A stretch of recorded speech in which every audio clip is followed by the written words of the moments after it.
A ONU divulgou hoje um relatório sobre o conflito do ano passado na faixa de Gaza. Mais de 2.000 pessoas morreram, na grande maioria civis palestinos. A conclusão é que tanto Israel quanto o grupo palestino Hamas cometeram crimes de guerra. Segundo o documento, o conflito teve um nível de devastação e sofrimento humano sem precedentes e terá reflexos por gerações. O texto critica o governo de Israel por insistir nos ataques aéreos contra áreas civis, apesar dos efeitos trágicos. Nos 50 dias de conflito, mais de 1.400 civis palestinos foram mortos. Segundo a ONU, mais de 700 estavam dentro de casa. O relatório pede que a comunidade internacional tome atitudes diante dessas conclusões, principalmente apoiando a investigação do Tribunal Penal Internacional sobre a situação nos territórios palestinos. O governo de Israel reagiu, chamando o relatório de parcial.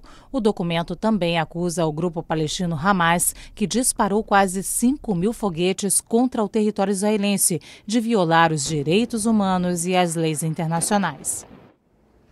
Emir Sader, boa tarde. Boa tarde. Emir, quais seriam as consequências de uma investigação no Tribunal Penal Internacional?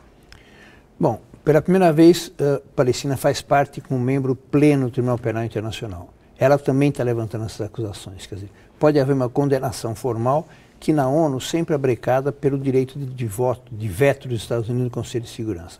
Agora pode haver uma condenação por um tribunal de maneira muito mais universalizada. Agora, a quantidade de civis palestinos mortos é impressionante, Emir.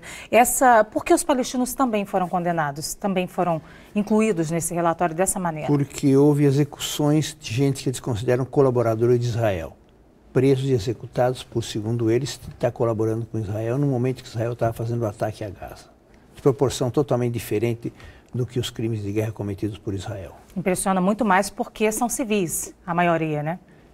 Na verdade, civis israelenses foram muito poucos. Pela primeira vez houve muitos mortos israelenses, mas 50 e tantos, mas soldados que invadindo Gaza foram afetados pela resistência. Civis são pouquíssimos, nenhuma expressão. Só mesmo de pessoas que estão dentro de casas, em Gaza houve mais de 700 pessoas mortas. Ainda assim, o Israel chama esse relatório de parcial, por quê? Eles consideram que eles tinham superioridade moral, porque estariam se defendendo do terrorismo. Então isso lhes daria a possibilidade o direito de atacar. É claro que eles sempre se defendem considerando que não levam em conta devidamente os argumentos que Israel tem. Agora, essa não é a primeira vez que a ONU também intervém e notifica esse conflito lá, né? Qual é a novidade? Não, a novidade é a veemência da acusação, quer dizer, que são danos sem precedentes, quando já houve 2 outros ataques, invasões a Gaza, com danos até quantitativamente maiores. Eles consideram que os danos são danos acumulados ao longo do tempo, né? Gaza está cercado, existem apenas alguns túneis para entrar, que precisam de autorização do Egito, autorização de Israel. Então a própria reconstrução é alguma coisa muito precária. Então vão se acumulando danos ao longo do tempo, cada vez mais difícil a situação de Gaza.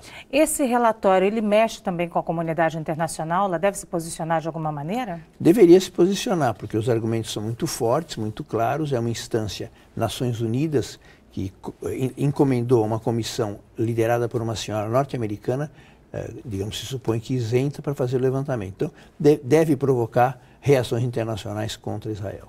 É assim que se espera, né, Emir? Tá certo, Emir. Muito obrigada.